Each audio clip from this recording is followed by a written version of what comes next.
review intro. Where is it? I forget where it is. We never do it. All right. We'll be back right after this with a review of Fishtails. Let's go! I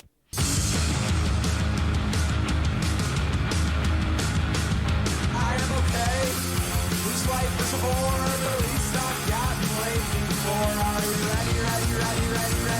ready for your eye exam?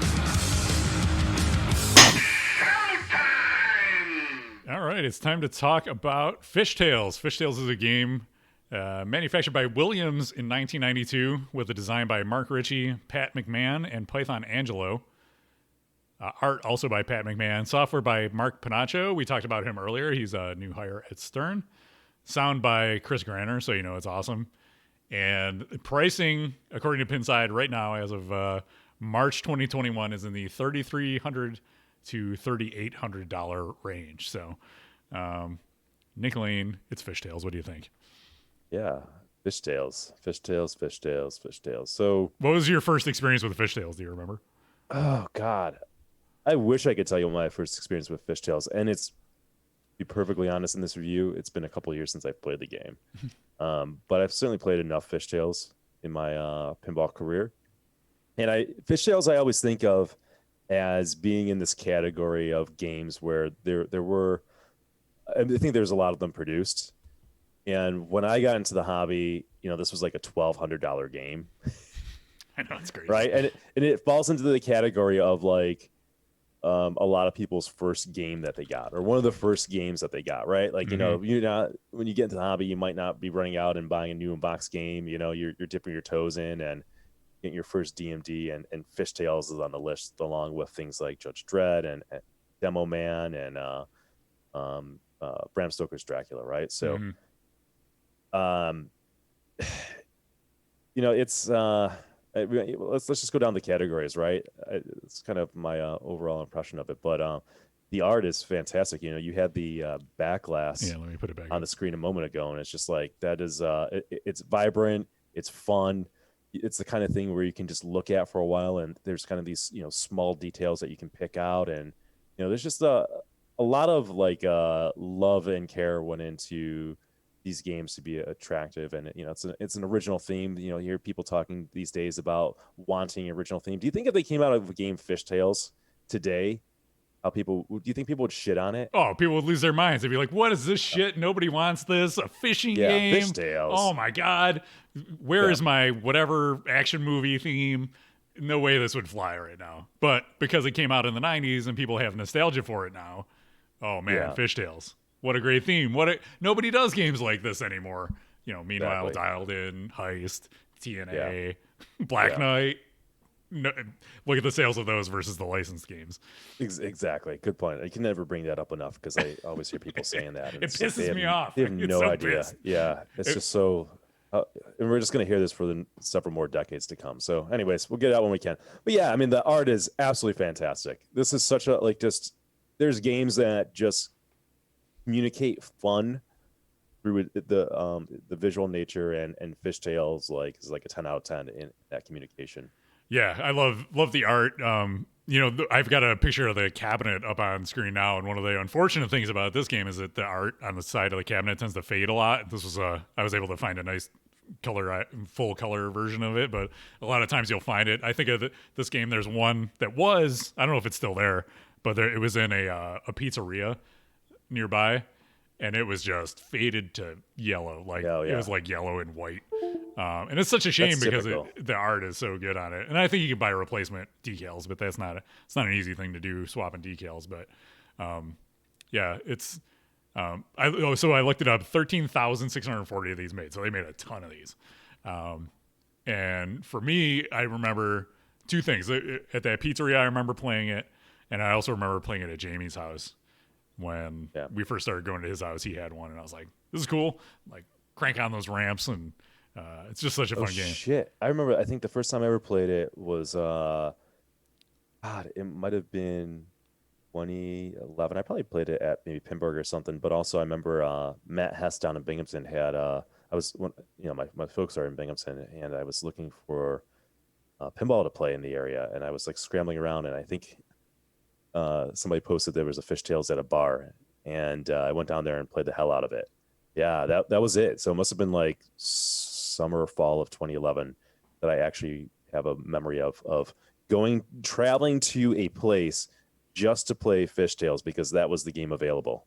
Yep, it's pretty typical of the time, I think, like because there weren't these big arcades and barcades and retrocades and beercades and all that stuff like there have been over the past few years. It was like, all right, what's out there? Let me track it down. Who knows somebody with a pinball machine? Maybe they'll let me come over and play their brand new ACDC. Ball Search knows one. Ball Search, are you from New York, that area? Yeah, that was there's a bar in Deposit, I think. Yeah. Sorry, Kev. There you go. Nice. Bringing it home with the chat. That's the one I'm talking about, I believe. Yep. All right, let's take a look at the art a little bit more. We'll talk about the Playfield art. Very cool. I mean, you get wear on the inserts or on the fish a lot. So if you're looking at this game, let's see if I know that's not in that close up. But if you look at the fish, the four main fish in the middle of the playfield, you'll see insert wear around those a lot. But otherwise, it was clear coated though, that game, right? Yeah, but I think there's around inserts. You saw it on stuff like Roadshow and stuff too, around the Kickout. It's just like the real high wear areas of the game tend to get worn out, even if it is a diamond plate game. I like the this playfield shot we're showing right now doesn't have the flippers on it, but I like when the flippers are on it and they go up, it looks like the fish's mouth opening and closing. That's a very Python Angelo kind of thing. Yeah. Speaking of flippers, they're lightning flippers. Yes, lightning flipper game. Flippers are, if you don't know if lightning flippers are, if there's newer people, those are shorter than standard size flippers. Yep.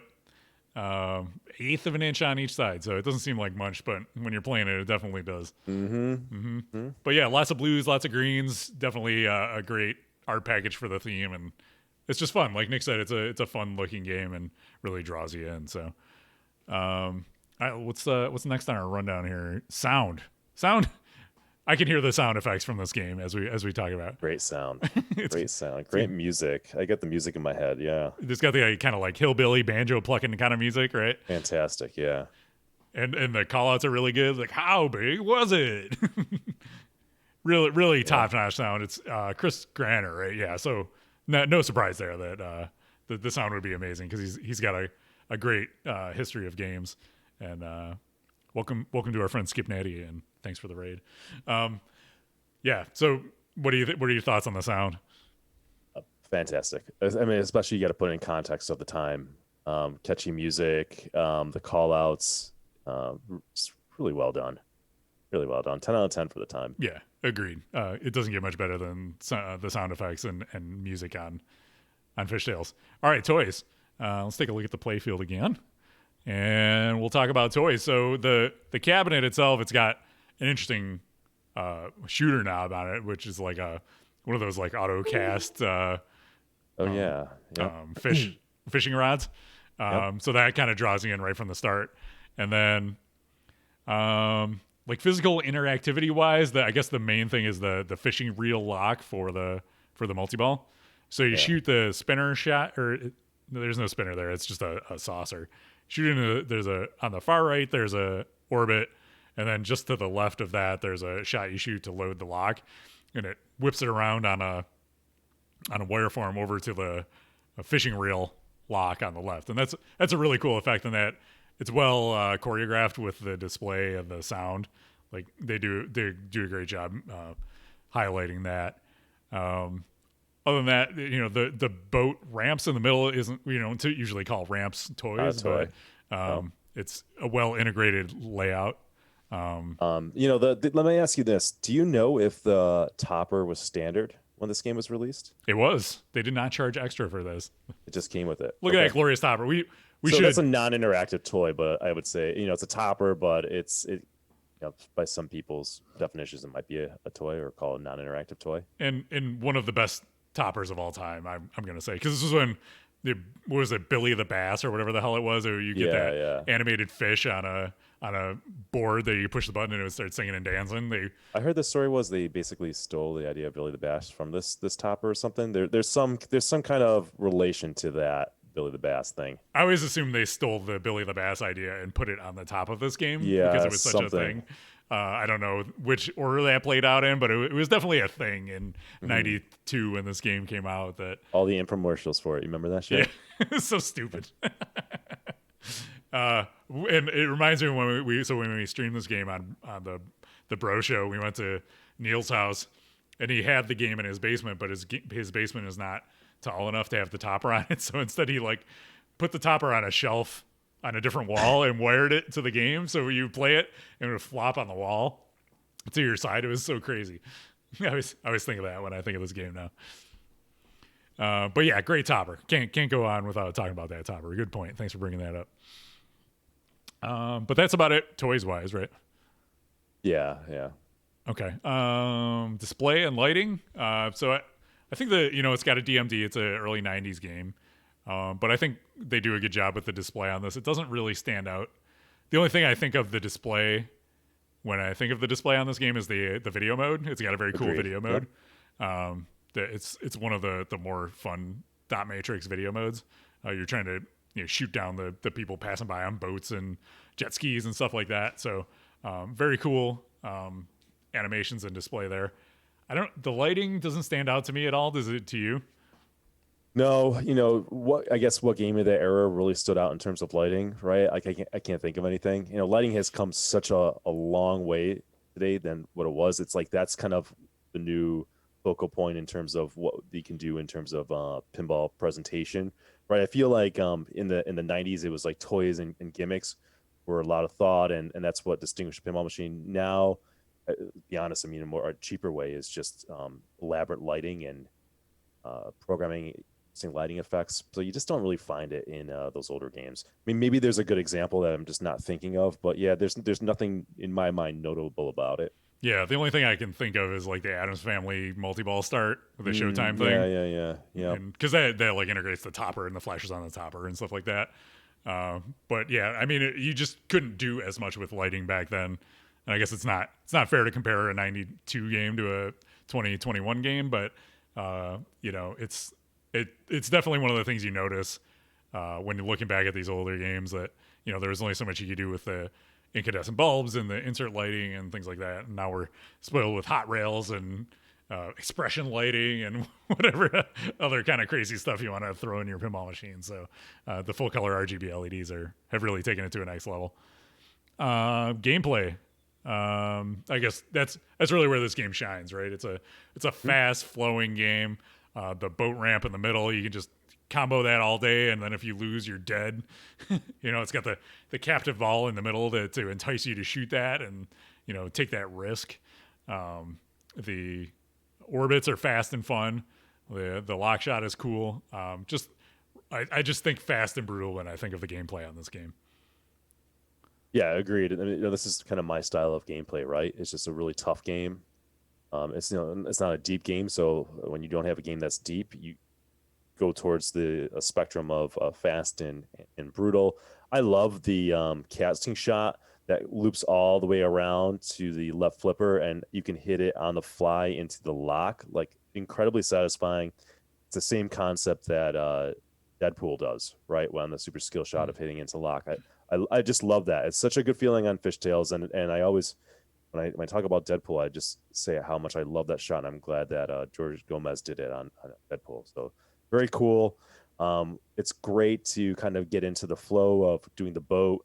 So there's a couple strategies I think in the game, which makes it interesting in tournaments and kind of like your decision making in it. If you want to go for the multi-ball or you want to do like the boat loops.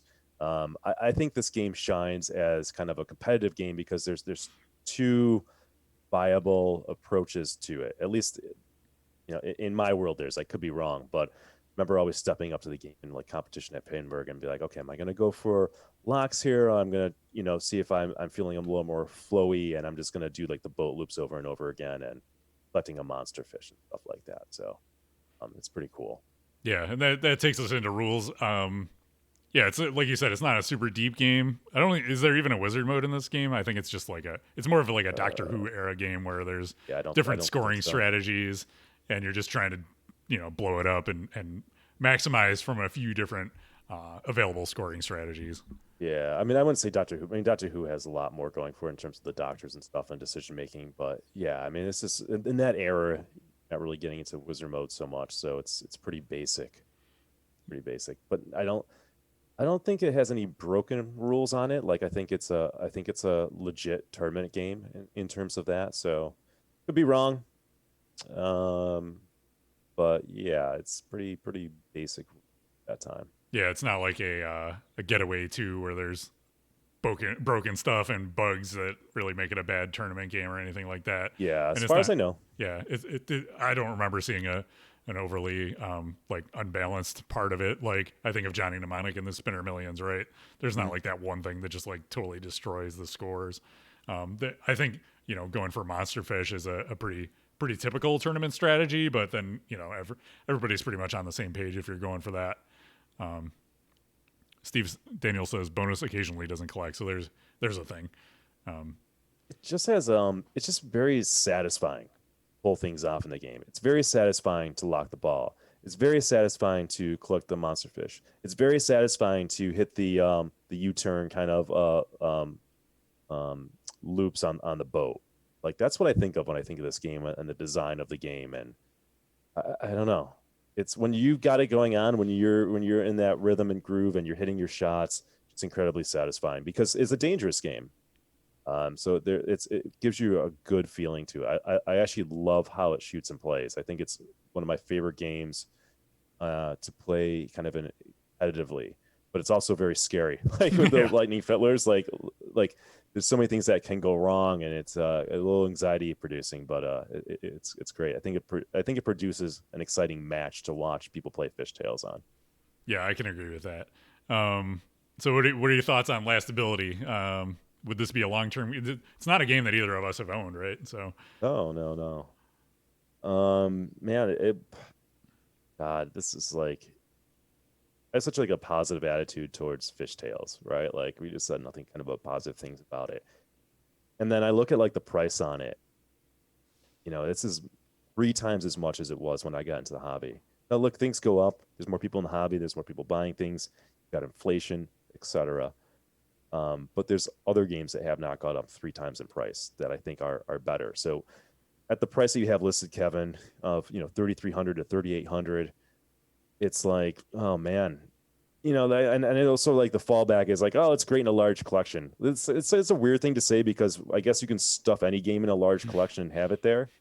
And this used to be like a game that you'd recommend to somebody just getting in hobby. Grab a Fishtails, $1,200. Even when it moved up to like 1,800, grab a Fishtails. Right? It was an easy recommendation. They're plentiful, a good game to cut your teeth on. I don't know, man. yeah, It's not. It doesn't have the depth of single ball play. It's getting more expensive. I think there's better games to spend your money on that you're going to get better lastability out of for that price range. So I don't know. I don't know. I struggle with that. yeah. I would. I look at something like Johnny Mnemonic that really hasn't gone up that much in price. I think it still hovers around that $3,000 price, Yeah. and there's just so much more to do in it, rules Yeah. wise. Agreed. And it's another fast game. You know, it's just for whatever reason this game. It I think this is the occasion where original theme is better. It causes that price to go up versus a licensed theme. People don't think fondly of Johnny Mnemonic the movie. So it's got that kind of negative air about it. I think now we kind of look back and laugh on it, but it's one of those bad '90s movie games. So I think that keeps the price down on it. Yeah, But I would take a Johnny Mnemonic over this when you talk about because you got to factor price into it, right? This Yeah. is the $1 million question or the Yeah. $3,800 question. I would take Johnny Mnemonic over this, and I would take a World Cup Soccer over this, right? I World think those Cup. games kind of fall into those price brackets. Yeah, or Demo Man, right? Yeah, this game is just it's too in my humble opinion, it's too much if that's the current market price for it. It's just too much, and it doesn't. I don't think it fares well in the current price range that's asking for compared to other games that you can get for maybe a little bit more or even in that price range. Yeah. So you're somebody who has classic games, but gameplay wise, like I think this falls in line with like the playability of a classic game. So Yeah. if that's your style and that's if this is a game that you love and I think that's your gameplay style, then go for it. But like Nick said, there's going to be other games that offer more, either in that price range or less. Yeah, and it's tough, man, because as we're doing this review, I'm like, I really like fishtails, man. It's like I kind of like to have them, but it's hard. It'd be hard for me to pull the trigger on that compared to some other games. Especially, it's not just on price; it's space too, right? Like there's money and there's also space in a collection. Yep. So, maybe one day, depending on where things are in my life, I'd love to have one for a while and play the hell out of it. Maybe it has a permanent place in the collection because I think it is it's a good game to showcase. I have a lot of respect for it. I think it's provides a lot of fun to just go up to it. Like you said, Kevin, it's like a classic. Like you go and play a few games on it and you don't ask too much of it, right? Like, its limitations and you just have some good fun with it. So. All right. Well, I guess it's time to put some numbers to this review.